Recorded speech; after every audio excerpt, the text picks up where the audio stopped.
ਸਤਿ ਸ਼੍ਰੀ ਅਕਾਲ ਜੀ ਸਾਰਿਆਂ ਨੂੰ। ਮੇਰਾ ਨਾਮ ਹੈ ਮਨਵੀਨ ਤੇ ਜਿਵੇਂ ਕਿ ਤੁਸੀਂ ਸਾਰੇ ਜਾਣਦੇ ਹੋ ਅਸੀਂ ਇੱਕ ਆਇਲਸ ਦੀ ਲੜੀ ਸ਼ੁਰੂ ਕੀਤੀ ਹੋਈ ਹੈ ਜਿਹਦੇ ਵਿੱਚ ਲਿਸਨਿੰਗ ਕਰ ਰਹੇ ਹਾਂ ਅਸੀਂ ਅੱਜ ਕੱਲ੍ਹ। ਤੇ ਅੱਜ ਹੈ ਜੀ 5ਵਾਂ ਦਿਨ ਉਸ ਲੜੀ ਦਾ। ਤੇ ਜਿਵੇਂ ਕਿ ਮੈਂ ਤੁਹਾਨੂੰ ਕੱਲ ਦੀ ਵੀਡੀਓ 'ਚ ਕਿਹਾ ਸੀ ਵੀ ਅੱਜ ਅਸੀਂ ਕਰਾਂਗੇ ਮੈਪ, ਡਾਇਗ੍ਰਾਮ ਲੇਬਲਿੰਗ ਤੇ ਪਲਾਨ, ਠੀਕ ਹੈ। ਤੇ ਉਹਦੇ ਲਈ ਮੈਂ ਪ੍ਰਸ਼ਨ ਚੱਕਿਆ ਹੈ ਜੀ ਰਿਕਾਰਡਿੰਗ ਲਿਸਨਿੰਗ ਚੋਂ, ਇੱਕ ਰਿਕਾਰਡਿੰਗ ਚੋਂ। ਤੇ ਆ ਜਿਵੇਂ ਤੁਸੀਂ ਵੇਖਦੇ ਹੋ ਆ ਇੱਕ ਮੈਪ ਜਿਹਾ ਬਣਿਆ ਹੋਇਆ ਇੱਕ ਤਰੀਕੇ ਦੀ ਡਾਇਗ੍ਰਾਮ, ਤੇ ਰਿਕਾਰਡਿੰਗ ਚੱਲੂਗੀ ਜੀ ਉਹਦੇ ਅਕੋਰਡਿੰਗ ਤੁਸੀਂ ਵੇਖ ਕੇ ਇੱਥੇ ਆਹ ਆਪਸ਼ਨਾਂ ਨੇ ਇਹਨਾਂ ਚੋਂ ਜਵਾਬ ਜੀ ਭਰਨੇ ਆ। ਤੇ ਤੁਹਾਨੂੰ ਪਤਾ ਹੈ ਜਿਵੇਂ ਕਿ ਅਸੀਂ ਜੋ ਬੋਲਣਗੇ ਉਹਨੂੰ ਨਾਲ ਨਾਲ ਫੋਲੋ ਕਰਨਾ ਹੈ ਵੀ ਕੀ ਕਹਿ ਰਿਹਾ। ਤੇ ਆਹ ਵੇਖ ਲਓ ਐਂਟਰੈਂਸ ਦਾ ਨਿਸ਼ਾਨ, ਤੇ ਆਪਾਂ ਇੱਥੋਂ ਸ਼ੁਰੂ ਹੋਣਾ, ਇੱਥੋਂ ਕਿਤੇ ਉਹਨੇ ਰਿਕਾਰਡਿੰਗ ਸ਼ੁਰੂ ਕਰਨੀ ਆ। ਜੋ ਕਹੇ left, right, north, West, East, ਅਸੀਂ ਇਹ ਸਭ ਚੀਜ਼ਾਂ ਦਾ ਧਿਆਨ ਰੱਖਣਾ ਆ ਜੀ। ਤੇ ਇਹ ਪਲਾਨ, ਮੈਪ ਜਾਂ ਡਾਇਗ੍ਰਾਮ ਲੇਬਲਿੰਗ ਜਿਹੜਾ ਸਾਡੇ ਕੋਲ ਹੁੰਦਾ ਆ ਉਸ ਟਾਈਪ ਦੀ ਇਹ ਰਿਕਾਰਡ ਚੱਲਣੇ ਆ ਜੀ ਕੁਐਸਚਨਸ। ਤੇ ਇਸ ਤੋਂ ਪਹਿਲਾਂ ਮੈਂ ਤੁਹਾਨੂੰ ਮੈਪ ਸਮਝਾਉਣਾ ਚਾਹੂੰਗੀ। ਤੇ ਮੈਪ ਵੇਖ ਲਈਏ ਜੀ, ਚਲੋ ਫਨ ਵੇ ਨਾਲ ਕਰਦੇ ਆ। ਲਾ ਲਓ ਜੀ ਆਹ ਆ ਇੱਕ ਬੰਦਾ, ਠੀਕ ਆ। ਇਹਦਾ ਜਿਹੜਾ ਹੈਡ ਆ ਨਾ ਇਹਨੂੰ ਤੁਸੀਂ ਨਾਰਥ ਡਾਇਰੈਕਸ਼ਨ ਮੰਨਣਾ, ਠੀਕ ਆ ਜੀ। ਇਹਦੇ ਫੀਟਸ ਸਾਊਥ ਡਾਇਰੈਕਸ਼ਨ। ਤੇ ਜਿਹੜਾ ਸੱਜਾ ਹੱਥ ਹੁੰਦਾ ਨਾ ਜੀ ਰਾਈਟ ਹੈਂਡ, ਉਹਨੂੰ ਆਪਾਂ ਹਮੇਸ਼ਾ ਕਹਿਣਾ ਹੁੰਦਾ ਈਸਟ। ਤੁਹਾਨੂੰ ਪਤਾ ਹੈ ਜੀ ਈਸਟ ਦੇ ਦੂਜੇ ਬੰਨੇ ਕੀ ਹੁੰਦਾ, ਤਾਂ ਵੈਸਟ। ਤਾਂ ਖੱਬਾ ਹੱਥ ਕੀ ਹੋ ਗਿਆ ਆਪਣੇ ਆਪ ਵੈਸਟ। ਤੁਸੀਂ ਬਸ ਇੰਨਾ ਚੇਤਾ ਰੱਖਣਾ ਵੀ ਜਿਹੜਾ ਸਿਰ ਆ ਉਹ ਨਾਰਥ ਵਾਲੇ ਬੰਨੇ ਆ ਤੇ ਜਿਹੜਾ ਸੱਜਾ ਹੱਥ ਆ ਉਹ ਈਸਟ ਵਾਲੇ ਬੰਨੇ ਹੁੰਦਾ। ਆਹ ਨਾਰਥ ਵੀ ਚੇਤਾ ਰਹਿ ਜੂਗਾ, ਈਸਟ ਸੱਜਾ ਹੱਥ ਆ, ਇਹ ਯਾਦ ਰੱਖ ਲਓ ਬਸ, ਠੀਕ ਆ। ਰਾਈਟ ਹੈਂਡ, ਰਾਈਟ ਹੈਂਡ ਜਿਹੜਾ ਆ ਜੀ ਉਹ ਹੋ ਗਿਆ ਈਸਟ। ਤੇ ਇਹਦੇ ਵਿੱਚ ਰਾਈਟ ਲੈਫਟ ਇਹ ਵੀ ਵਰਤਿਆ ਜਾਂਦਾ ਜੀ, ਅਪ ਡਾਊਨ। ਤੇ ਤੁਸੀਂ ਧਿਆਨ ਰੱਖਣਾ ਤਾਂ ਇਹ ਬੰਦੇ ਨੂੰ ਆਪਾਂ ਥੋੜਾ ਐ ਕਰ ਲਈਏ ਲੈਣਾ ਵਾਂਗੂ। ਆ ਹੋ ਗਿਆ ਆ ਜੀ ਨਾਰਥ, ਤੇ ਤੁਹਾਨੂੰ ਪਤਾ ਸਿਰ ਵਾਲ ਨਾਰਥ ਹੋ ਗਿਆ ਜੀ, ਪੈਰਾਂ ਵਾਲਾ ਹੋ ਗਿਆ ਜੀ ਸਾਊਥ। ਸੱਜੇ ਹੱਥ ਕੀ ਹੈ ਜੀ, ਹਾਂਜੀ ਈਸਟ ਆ। ਤੇ ਖੱਬੇ ਹੱਥ ਕੀ ਹੈਗਾ ਜੀ, ਵੈਸਟ ਹੈ ਜੀ। ਤੇ ਜਿਹੜਾ ਨਾਰਥ ਤੇ ਈਸਟ ਦੇ ਵਿਚਲੀ ਚੀਜ਼ ਆ, ਮਤਲਬ ਜੇ ਇੱਥੇ ਮੰਨ ਲਓ ਕੁਝ ਦੱਸਣਾ ਹੋਵੇ ਤੇ ਫੇਰ ਡਾਇਰੈਕਸ਼ਨ ਕਿਹੜੀ ਹੋਊਗੀ, ਹਾਂਜੀ ਜਿਹੜੀ ਨਾਰਥ ਤੇ ਈਸਟ ਦੇ ਵਿੱਚ ਆਉਂਦੀ ਆ, ਇਹ ਮੈਂ ਤੁਹਾਨੂੰ ਪਿਛਲੀ ਵੀਡੀਓ 'ਚ ਵੀ ਦੱਸਿਆ ਸੀ, ਇਹ ਆ ਜੀ ਨਾਰਥ ਈਸਟ, ਠੀਕ ਆ। ਤੇ ਜਿਹੜੀ ਸਾਊਥ ਤੇ ਈਸਟ ਦੇ ਵਿੱਚ ਆਉਂਦੀ ਆ ਉਹਨੂੰ ਆਪਾਂ ਕੀ ਕਹਿੰਦੇ ਆ ਜੀ, ਸਾਊਥ ਈਸਟ। ਜੇ ਕਿਤੇ ਰਿਕਾਰਡਿੰਗ 'ਚ ਸੁਣੋ ਸਾਊਥ ਈਸਟ ਤੇ ਉਹ ਕਿਤੇ ਇੱਥੇ ਕਿਤੇ ਲੋਕੇਸ਼ਨ ਹੋਣੀ ਆ, ਠੀਕ ਆ। ਤੇ ਆਹ ਜਿਹੜਾ ਆ ਜੀ ਵੈਸਟ ਤੇ ਸਾਊਥ ਦੇ ਵਿੱਚ ਜਿਹੜੀ ਇਹ ਹੁੰਦੀ ਆ ਸਾਊਥ ਵੈਸਟ, ਸਾਊਥ ਵੈਸਟ। ਇਹ ਗੱਲ ਯਾਦ ਰੱਖਣੀ ਹਮੇਸ਼ਾ, ਜਿੱਦਾਂ ਅਸੀਂ ਆ ਪਿਛਲੀ ਲੋਕੇਸ਼ਨ ਦੀ ਗੱਲ ਕਰਦੇ ਹਾਂ ਤੇ ਹਮੇਸ਼ਾ ਨਾਰਥ ਜਾਂ ਸਾਊਥ ਤੋਂ ਸ਼ੁਰੂ ਕਰਦੇ ਹਾਂ। ਜੇ ਆ ਵੈਸਟ ਤੇ ਨਾਰਥ ਦੇ ਵਿਚਲੀ ਜਿਹੜੀ ਜਗ੍ਹਾ ਇਹਦੀ ਗੱਲ ਹੋਵੇ ਤਾਂ ਇਹ ਹੋਣੀ ਹੈ ਜੀ ਨਾਰਥ ਵੈਸਟ, ਇਹਨੂੰ ਨਾਰਥ ਵੈਸਟ ਕਿਹਾ ਜਾਂਦਾ, ਠੀਕ ਆ ਜੀ। ਉਮੀਦ ਆ ਤੁਹਾਨੂੰ ਸਮਝ ਲੱਗ ਗਈ ਹੋਊਗੀ। ਤੇ ਆ ਜਿਹੜੀ ਚੀਜ਼ ਹੈ ਜੀ ਇਹ ਹੈਗਾ ਸਾਡਾ ਮੈਂ ਤੁਹਾਨੂੰ ਥੋੜੀ ਜ਼ਿਆਦਾ ਮੈਸੀ ਹੋ ਗਿਆ ਕੰਮ, ਹਾਂਜੀ। ਤਾਂ ਆਹ ਜਿਹੜਾ ਬੰਨਾ ਹੈਗਾ ਇਹ ਹੈਗਾ ਆ ਜੀ ਸਾਡਾ ਰਾਈਟ ਸਾਈਡ, ਠੀਕ ਆ ਜੀ। ਤੇ ਇਸ ਬੰਨੇ ਹੈਗੀ ਆ ਜੀ ਸਾਡੀ ਲੈਫਟ ਸਾਈਡ। ਜੇ ਤੁਸੀਂ ਰਾਈਟ ਲੈਫਟ ਸੁਣੋ ਤੇ ਇਹ ਵੀ ਸਮਝ ਲੈਣਾ ਆ, ਠੀਕ ਹੈ ਜੀ। ਤੇ ਚਲੋ ਹੁਣ ਵੀਡੀਓ ਸ਼ੁਰੂ ਕਰਦੇ ਆ, ਰਿਕਾਰਡਿੰਗ ਮੈਂ ਲਾਉਣੀ ਆ। ਮੈਨੂੰ ਉਮੀਦ ਆ ਤੁਹਾਨੂੰ ਡਾਇਰੈਕਸ਼ਨਾਂ ਸਮਝ ਲੱਗ ਗਈਆਂ ਹੋਣਗੀਆਂ, ਲੈਫਟ ਦਾ ਤੇ ਰਾਈਟ ਦਾ ਪਤਾ ਲੱਗ ਗਿਆ। ਆਹ ਰੱਟ ਲੈਣਾ ਜੀ, ਰਿਕਾਰਡਿੰਗ ਕਿਤੇ ਮੈਪ ਦੇਖ ਗਿਆ ਤੇ ਆ ਪਹਿਲਾਂ ਹੀ ਬਣਾ ਲਿਆ ਕਰੋ ਤਾਂ ਕਿ ਤੁਹਾਨੂੰ ਇੱਕੋ ਦਮ ਵੇਖ ਕੇ ਪਤਾ ਲੱਗ ਜਾਏ ਈਸਟ ਲਿਖਿਆ ਤੇ ਕੈਨ ਵੇਖਣਾ ਮੈਂ, ਠੀਕ ਆ। ਤੇ ਜਵਾਬ ਲੱਭ ਜੇ ਜੋ, ਠੀਕ ਆ। ਤਾਂ ਮੈਂ ਹੁਣ ਰਿਕਾਰਡਿੰਗ ਲਾਉਣ ਲੱਗੀ ਆ ਤੇ ਮੈਂ ਨਾਲ ਨਾਲ ਕਰੂੰਗੀ, ਬਾਅਦ ਵਿੱਚੋਂ ਮੈਂ ਤੁਹਾਨੂੰ ਇਹ ਸਾਰੀ ਐਕਸਪਲੇਨ ਕਰੂੰਗੀ ਵੀ ਇਹਦਾ ਜਵਾਬ ਮੈਂ ਕਿੱਦਾਂ ਕਿੱਦਾਂ ਲੱਭੇ, ਠੀਕ ਆ ਜੀ। ਤੇ ਮੈਂ ਰਿਕਾਰਡਿੰਗ ਲਾਉਣੀ ਆ। You'll hear the librarian of a new town library talking to a group of people who are visiting the library. Okay, everyone. So, here we are at the entrance to the town library. My name is Anne, and I'm the chief librarian here, and you'll usually find me at the desk just by the main entrance here. So, I'd like to tell you a bit about the way the library is organised and what you'll find where. And you should all have a plan in front of you. Well, as you see, my desk is just on your right as you go in. And opposite this, the first room on your left has an excellent collection of reference books and is also a place where people can read or study peacefully. Just beyond the librarian's desk on the right is a room where we have up-to-date periodicals such as newspapers and magazines. And this room also has a photocopier. in case you want to copy any of the articles. If you carry straight on, you'll come into a large room, and this is the main library area. There is fiction in the shelves on the left and non-fiction materials on your right, and on the shelves on the far wall, there is an excellent collection of books relating to local history. We're hoping to add a section on local tourist attractions too later in the year. Through the far door in the library, just past the fiction shelves, is a seminar room, and that can be booked for meetings or talks. And next door to that is the children's library, which has a good collection of stories and picture books for the under 11s. Then there's a large room to the right of the library area. That's the multimedia collection, where you can borrow DVDs and so on. And we also have CD-ROMs you can borrow to use on your computer at home. It was originally the art collection, but that's been moved to another building. And that's about it. Oh, there's also the library office on the left of the librarian's desk. Okay. Now, does anyone have any questions? Yes, thank you, sir.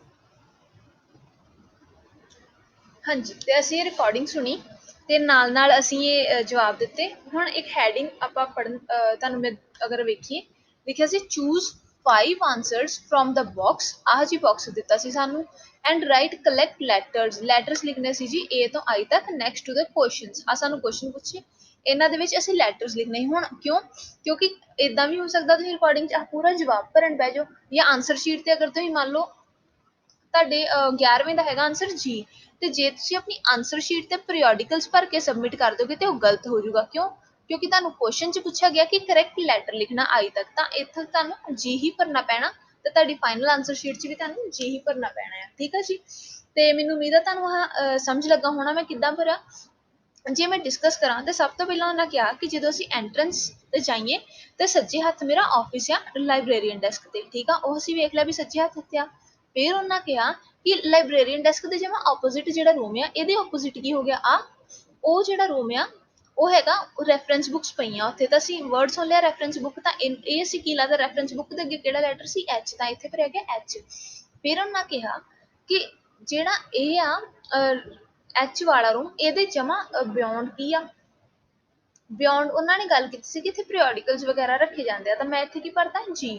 ਅੱਛਾ, ਫਿਰ ਉਹਨਾਂ ਆ ਗੱਲ ਛੱਡਤੀ। ਫਿਰ ਉਹਨਾਂ ਕਿਹਾ ਜੇ ਅਸੀਂ ਸਿੱਧਾ ਸਟ੍ਰੇਟ ਜਾਈਏ ਐਂਟਰੈਂਸ ਤੋਂ, ਤੇ ਐਂਟਰੈਂਸ ਤੋਂ ਸਟ੍ਰੇਟ ਗਏ। ਫਿਰ ਉਹਨਾਂ ਕਿਹਾ ਸੀ ਇੱਕ ਲਾਰਜ ਲਾਇਬ੍ਰੇਰੀ ਏਰੀਆ ਆ ਜਾਂਦਾ। ਅਸੀਂ ਵੇਖ ਲਿਆ ਲਾਇਬ੍ਰੇਰੀ ਏਰੀਆ ਆ ਗਿਆ, ਉਹਨਾਂ ਲਿਖਿਆ ਵੀ ਹੋਇਆ।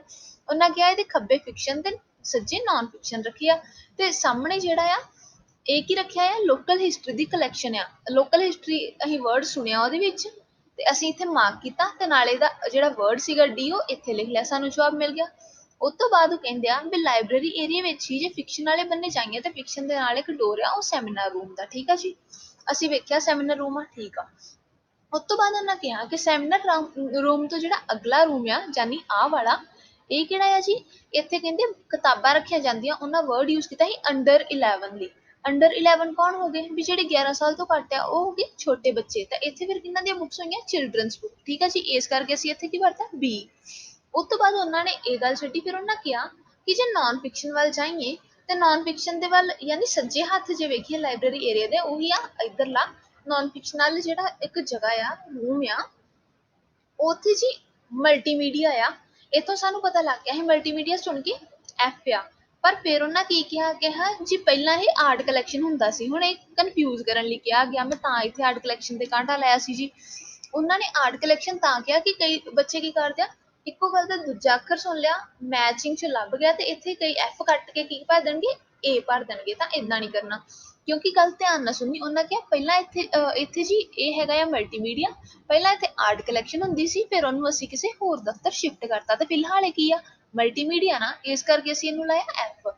ਬਾਅਦ 'ਚ ਉਹਨੇ ਕਿਹਾ ਹਾਂ ਮੈਂ ਇੱਕ ਗੱਲ ਤਾਂ ਦੱਸਣਾ ਭੁੱਲ ਗਈ, ਜਿਹੜਾ ਮਲਟੀਮੀਡੀਆ ਇੱਥੋਂ ਨੈਕਸਟ ਜਿਹੜਾ ਲਾਇਬ੍ਰੇਰੀ ਸਾਡਾ ਆਫਿਸ ਹੈਗਾ, ਤੇ ਉਹ ਚਲੋ ਪਹਿਲਾਂ ਭਰਿਆ ਸੀ, ਉਹੀ ਬਲੈਂਕਸ ਭਰਨੇ ਨਹੀਂ। ਤਾਂ ਇੱਥੇ ਸਾਡੀ ਜਿਹੜੀ ਹੈਗੀ ਆ ਮੈਪ, ਇਹ ਮੁੱਕ ਗਿਆ। ਤਾਂ ਇਸ ਤਰੀਕੇ ਨਾਲ ਅਸੀਂ ਇਹਦੇ ਜਵਾਬ ਲੱਭਣੇ ਆ ਜੀ। ਠੀਕ ਆ, ਮੈਨੂੰ ਉਮੀਦ ਆ ਤੁਹਾਨੂੰ ਪਤਾ ਲੱਗਿਆ ਹੋਊਗਾ ਵੀ ਇਹ ਕਿੱਦਾਂ ਮੈਪ ਜਾਂ ਕੋਈ ਜਿਹੜੀ ਡਾਇਗਰਾਮ ਆਉਂਦੀ ਹੈ ਇਹਨੂੰ ਕਿੱਦਾਂ ਸੋਲਵ ਕਰਨਾ, ਤੇ ਇਹ ਵੀਡੀਓ ਤੁਹਾਡੇ ਲਈ ਮਦਦਗਾਰ ਰਹੀ ਹੋਊਗੀ। ਤੇ ਠੀਕ ਆ ਜੀ, ਆਹ ਤੁਹਾਨੂੰ ਮੈਪ ਵੀ ਸਮਝ ਲੱਗ ਗਿਆ ਹੋਊਗਾ। ਇਸ ਤੋਂ ਬਾਅਦ ਵਿੱਚ ਆਪਾਂ ਇੱਕ ਕਰਦੇ ਹਾਂ ਨੋਟ ਮੇਕਿੰਗ। ਤਾਂ ਨੋਟ ਮੇਕਿੰਗ 'ਚ ਆਪਾਂ ਕਿਵੇਂ ਕਰਨਾ, ਆਹ ਵੇਖੋ ਜੀ, ਨੋਟਸ ਕੰਪਲੀਟ ਕਰਨੇ ਆਪਾਂ ਇਹਦੇ ਵਿੱਚ। ਇਹ ਵੀ ਸਾਨੂੰ 11 ਤੋਂ 20 ਤੱਕ ਕੁਐਸਚਨ ਦਿੱਤੇ ਨੇ, ਮੈਂ ਸੋਚਿਆ ਇਹ ਵੀ ਤੁਹਾਡੇ ਨਾਲ ਡਿਸਕਸ ਕਰ ਲਿਆ ਜਾਵੇ। ਹੁਣ ਇਹਦੇ ਵਿੱਚ ਵੀ ਜੇ ਅਸੀਂ ਹੈਡਿੰਗ ਪੜ੍ਹੀਏ ਤੇ ਇਹ 'ਚ ਲਿਖਿਆ ਰਾਈਟ ਨੋ ਮੋਰ ਦੈਨ 3 words ਔਰ ਅ ਨੰਬਰ। ਹੁਣ ਇਹਦੀ ਹੈਡਿੰਗ ਬੜੀ ਇੰਪੋਰਟੈਂਟ ਆ, ਜੇ ਤੁਸੀਂ ਵੇਖੋ ਤੇ ਨੋ ਮੋਰ ਮਤਲਬ ਇਸ ਤੋਂ ਜ਼ਿਆਦਾ ਨਹੀਂ ਲਿਖਣੇ। ਕਿੰਨੇ? 3 words। 3 words ਤੋਂ ਵੱਧ ਤੁਸੀਂ ਨਹੀਂ ਲਿਖ ਸਕਦੇ, 4 ਨਹੀਂ ਪਾ ਸਕਦੇ, ਜਾਂ ਫਿਰ ਅਤੇ ਔਰ ਜਾਂ ਇੱਕ ਨੰਬਰ ਪਾ ਸਕਦੇ ਆ ਤੁਸੀਂ, ਨੰਬਰ। ਠੀਕ ਆ ਜੀ, ਜਾਂ ਤਾਂ ਤੁਸੀਂ 2 ਅੱਖਰ ਤੇ ਇੱਕ ਨੰਬਰ ਪਾ ਦਿਓ, ਜਾਂ ਫਿਰ ਤੁਸੀਂ 3 ਅੱਖਰ ਤੇ ਇੱਕ ਨੰਬਰ ਪਾ ਦਿਓ। ਠੀਕ ਆ, ਇਸ ਤਰ੍ਹਾਂ ਕਰਨਾ। ਜਿੱਦਾਂ ਤੁਸੀਂ ਮੰਨ ਲਓ ਲਿਖਤਾ 4 years old, ਇਹ 3 ਸ਼ਬਦ ਹੋ ਗਏ। ਠੀਕ ਆ, ਇੱਕ ਨੰਬਰ ਤੇ 2 ਅੱਖਰ। ਠੀਕ ਆ, ਕਿਉਂਕਿ ਤੁਸੀਂ 3 ਤੋਂ ਵਧੇਰੇ ਨਹੀਂ ਪਾਉਣੇ, 3 ਤੱਕ ਪਾ ਸਕਦੇ ਹੋ, 3 ਤੋਂ ਘੱਟ ਪਾ ਸਕਦੇ ਹੋ ਆਪਣੀ ਲੋੜ ਅਨੁਸਾਰ। ਮੈਨੂੰ ਉਮੀਦ ਆ ਤੁਹਾਨੂੰ ਹੈਡਿੰਗ ਸਮਝ ਲੱਗ ਗਈ ਹੋਊਗੀ। ਹੁਣ ਅਸੀਂ ਇਹ ਰਿਕਾਰਡਿੰਗ ਸੁਣਨੀ ਆ, ਇਹ ਨੈਸ਼ਨਲ ਆਰਟ ਸੈਂਟਰ ਬਾਰੇ ਆ।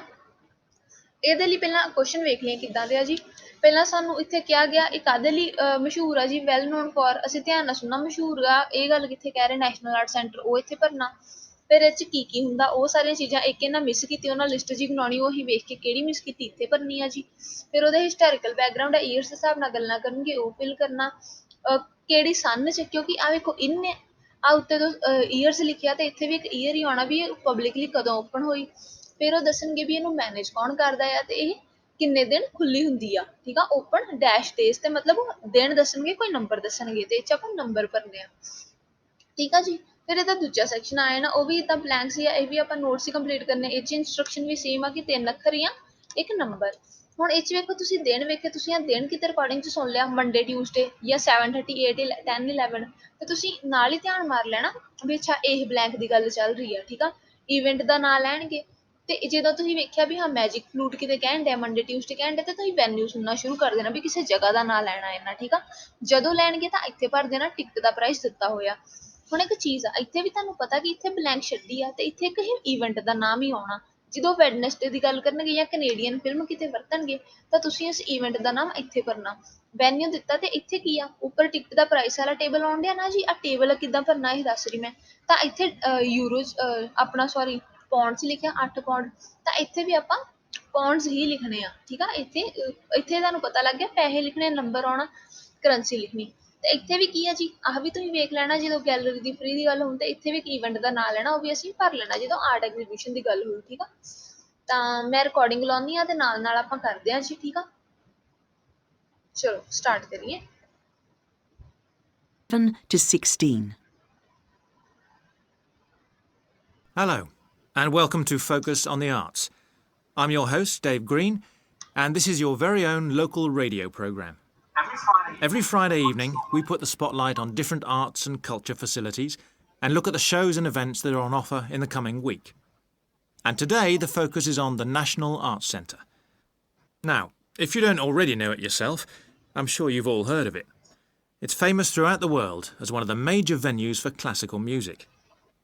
But did you know that it's actually much more than just a place to hear concerts? Classical music ਕਿਹਾ ਜੀ ਇੱਥੇ ਇਹਨੇ। The centre itself is a huge complex that caters for a great range of arts. Under a single roof, it houses concert rooms, theatres, cinemas, art galleries, and a wonderful public library, as well as service facilities including 3 restaurants and a bookshop. So, at any one time, the choice of entertainment there is simply enormous. So, how did they manage to build such a big arts complex right in the heart of the city? Well, the area was completely destroyed by bombs during the war in 1940. So the opportunity was taken to create a cultural centre that would be what they called the city's gift to the nation. Of course, it took a while for such a big project to get started, but it was planned in the 60s, built in the 70s, and eventually opened to the public in 1983. Ever since then, it has proved to be a great success. It's not privately owned, like many arts centres, but is still in public hands. It's run by the City Council. Both our National Symphony Orchestra and National Theatre Company were involved in the planning of the project, and they're now based there, giving regular performances every week. And as the centre is open 363 days of the year, There are plenty of performances to choose from. Before you hear the rest of the broadcast, you have some time to look at questions 17 to 20 on page 5. ਆ ਸੀ ਜੀ plant, ਇਹ ਮੇਰੇ ਕੋਲ ਨਾਲ ਲਿਖਿਆ ਨਹੀਂ ਗਿਆ, ਇੱਥੇ ਇਦਾਂ ਲਿਖਣਾ ਔਖਾ ਹੈਗਾ, ਤਾਂ ਇਹ 1993 ਆ ਹੈਗਾ ਸਿਟੀ ਕਾਉਂਸਲ, ਆ ਮੈਂ ਸਿਟੀ ਲਿਖਣ ਦੀ ਕੋਸ਼ਿਸ਼ ਕਰ ਰਹੀ ਸੀ ਜੀ, ਆ ਹੈਗਾ 363, ਆ ਸੀਗੀ ਬੁੱਕਸ। Now listen ਅੱਗੇ ਕਰਦੇ and answer questions 17 to 20. So, to give you some idea of what's on, and to help you choose from the many possibilities, we've made a selection of the star attractions. If you're interested in classical music, then we recommend you go along to the National on either Monday or Tuesday evening at 7:30 for a spectacular production of The Magic Flute, probably the most popular of all Mozart's operas. It's in the Garden Hall, and tickets start at only £8, but you'll have to be early if you want to get them that cheap. And remember, it's only on for those 2 evenings. For those more interested in the cinema, you might like to see the new Canadian film, which is showing on Wednesday evening at 8 p.m. in Cinema 2. And that's called 3 Lives. It's had fantastic reviews, and tickets cost just £4.50, which is a reduction on the usual price of £5.50. So, it's really good value, especially for such a great movie. But you can see the centre's main attraction at the weekend, because on Saturday and Sunday, 11 a.m. to 10 p.m, they're showing a wonderful new exhibition that hasn't been seen anywhere else in Europe yet. It's a collection of Chinese art called Faces of China. That's in Gallery 1, and it has some really fascinating paintings and sculptures by leading artists from all over China. And the good news is that it's completely free, so don't miss it. So why not go along to the National Arts Centre next week for one or all of these great events? And you can always pick up a programme and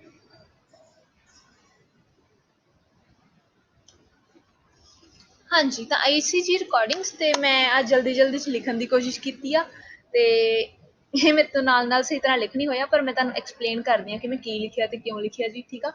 ਤੇ ਅੱਛਾ, ਜਦੋਂ recording ਚੱਲੀ, ਪਹਿਲਾਂ ਉਹਨਾਂ ਨੇ national art centre ਦੀ ਗੱਲ ਕੀਤੀ, ਜਿਹੜੀ ਕਿ ਵੈਲ ਨੋਨ ਕਾਹਦੇ ਲਈ ਸੀ, ਇੱਥੇ ਮੈਂ ਲਿਖਿਆ C ਤੇ M, ਠੀਕ ਆ। ਇਹ ਆਪਣੇ ਕੋਈ ਸਿਟੀ ਮਿਊਜ਼ੀਅਮ ਲਈ ਵੈਲ ਨੋਨ ਸੀ, ਸ਼ਾਇਦ ਮੈਂ ਆਪ ਹੀ ਭੁੱਲ ਗਈ। ਅੱਛਾ, next complex consist of concert room, theatre, cinema, art gallery, public library, restaurants, ਇਹ ਸਾਰਾ ਕੁਝ ਉਹਨੇ ਗਿਣਾਇਆ। ਇੱਥੇ ਉਹਨਾਂ ਨੇ ਕਿਹਾ ਸੀ ਕਿ ਬੁੱਕ ਸ਼ਾਪ, ਫਿਰ ਉਸ ਤੋਂ ਬਾਅਦ 'ਚ ਉਹਨਾਂ ਨੇ ਇੱਕ ਲਾਈਨ ਵਰਤੀ ਕਿ ਸੌਰੀ ਇਹ ਬੁੱਕ ਸ਼ਾਪ ਨਹੀਂ, ਇਹਨੂੰ ਬਾਅਦ 'ਚੋਂ ਆਫਿਸ ਬਣਾ ਦਿੱਤਾ ਗਿਆ, ਤੇ ਇਹਦਾ ਜਵਾਬ ਸੀ ਜੀ ਆਫਿਸ। ਮੈਂ ਫੋਲੋ ਕਰਦਿਆਂ ਇੱਥੇ ਸਹੀ ਤਰ੍ਹਾਂ ਜਵਾਬ ਲਿਖ ਨਹੀਂ ਪਾਈ, ਮੈਂ ਅਗਲੇ ਮਾਰਕ ਕਰਨਾ ਸ਼ੁਰੂ ਹੋ ਗਈ ਸੀ, ਠੀਕ ਆ, ਆਫਿਸ। ਉਸ ਤੋਂ ਬਾਅਦ 'ਚੋਂ ਹਿਸਟੋਰੀਕਲ ਬੈਕਗਰਾਊਂਡ ਦੀ ਗੱਲ ਹੋਈ, ਉਹਨਾਂ ਨੇ ਦੱਸਿਆ ਕਿ ਬੰਬਾਂ ਦੇ ਨਾਲ 1940 'ਚ ਏਰੀਆ ਉਡਾ ਦਿੱਤਾ ਗਿਆ ਸੀ, ਤੇ ਫਿਰ 1960 ਦੇ ਵਿੱਚ ਸੈਂਟਰ ਜਿਹੜਾ ਸੀਗਾ ਇਹ ਪਲਾਨ ਕੀਤਾ ਗਿਆ, ਤੇ ਸੈਂਟਰ ਵਾਜ਼ ਪਲਾਨ, ਇੱਥੇ ਈਡੀ ਲਾਇਆ ਮੈਂ ਕਿਉਂਕਿ ਵਾਜ਼ ਪੁਰਾਣੀ ਗੱਲ ਹੋ ਰਹੀ, ਸੈਂਟਰ ਨੂੰ ਪਲਾਨ ਕੀਤਾ ਗਿਆ ਸੀ। ਉਸ ਤੋਂ ਬਾਅਦ 'ਚੋਂ ਕਿਹਾ ਕਿ ਫਿਰ 1993 ਦੇ ਵਿੱਚ ਇਹ ਪਬਲਿਕਲੀ ਓਪਨ ਕਰਤਾ ਗਿਆ। ਜਦੋਂ ਮੈਂ ਸੁਣਿਆ ਕਿ ਓਪਨ ਫॉर ਪਬਲਿਕ, ਇੱਥੇ ਕੀ ਆਉਣਾ ਸੀ 1993, ਠੀਕ ਆ।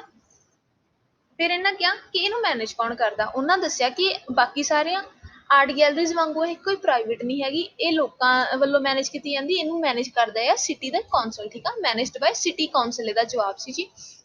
ਦੈਨ ਉਹਨਾਂ ਦੱਸਿਆ ਕਿ ਇਹ ਓਪਨ ਰਹਿੰਦੀ ਆ 363 days per year, as it is word ਬੋਲਿਆ 363, ਤੇ ਇਹਨੂੰ ਆਪਾਂ ਲਿਖਣਾ ਸੀ, ਠੀਕ ਆ। ਇਹ ਮੁੱਕੀ। ਜਿਹੜੀ ਦੂਜੀ ਸੀ ਜੀ, ਆਪਾਂ ਟੇਬਲ ਕੰਪਲੀਟ ਕਰਨਾ ਹੈਗਾ। ਇਹ 'ਚ ਉਹਨਾਂ ਨੇ ਪਹਿਲਾਂ ਗੱਲ ਕੀਤੀ ਕਿ ਜੇ ਤੁਸੀਂ ਕੋਈ ਆਰਟ ਵੇਖਣਾ ਚਾਹੁੰਦੇ ਹੋ, ਸੋਮਵਾਰ ਤੇ ਮੰਗਲਵਾਰ 7:30 ਦੇ ਵਿੱਚ, ਤੇ ਮੈਜਿਕ ਫਲੂਟ ਵੇਖੋ, ਆਹ ਗਾਰਡਨ ਉਹਦਾ ਵੈਨਿਊ ਆ, ਤੇ ਇੰਨੇ ਉਹਦੀ ਟਿਕਟ ਲੱਗੀ, ਠੀਕ ਆ। ਤਾਂ ਮੈਂ ਉਹ ਦਵਾ ਦਵ ਜਵਾਬ ਲਿਖਤਾ।